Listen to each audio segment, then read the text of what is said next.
مثلاً جناب اسپیکر، جب ہم نے حکومت سنبھالا تو گوسٹ ٹیچرز کا مسئلہ تھا صوبہ سندھ میں، تو ہم نے پھر بائیو میٹرک نظام انٹروڈیوس کروایا تھا اور تقریباً اس مسئلہ کا حل نکالا۔ ساتھ ساتھ ہمارا جو ٹیچر کوالٹی ہے، ٹیچر کوالٹی کا مسئلہ تھا کہ وہ ٹیچر کوالٹی ہم اس سٹینڈرڈ کا مینٹین نہیں کر سکتے تھے جس سے یہ نوجوانوں کے لیے اور ان بچوں کو ہم وہ مثبت نتیجہ دلوا سکے ایک اچھا تعلیمی ادارہ کو۔ اس کے لیے ہم نے نہ صرف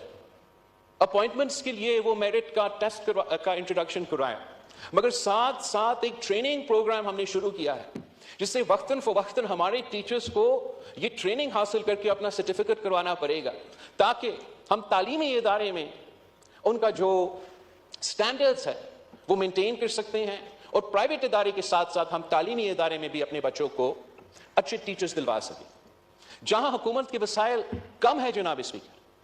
اور خاص طور پہ صوبائی حکومتوں، وہ بھی چھوٹے صوبائی حکومتوں وسائل کم ہے، تو تعلیم کے حوالے سے پاکستان پیپلز پارٹی کا پبلک پرائیویٹ پارٹنرشپ کے ذریعے جو انٹرونشنز رہے ہیں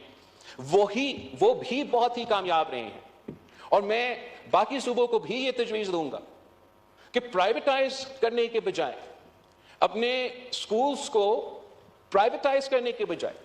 ان کو بھی ہمارا پبلک پرائیویٹ پارٹنرشپ کا ماڈل کو اپنانا چاہیے، کیونکہ یہ پرائیویٹائزیشن کا جو سلسلہ دوسری صوبے میں شروع ہوا جناب اسپیکر، وہ ہمارے تعلیمی اداروں کو پروفٹ میکنگ ادارے بنائیں گے، تعلیم کے ادارے وہ رہیں گے نہیں۔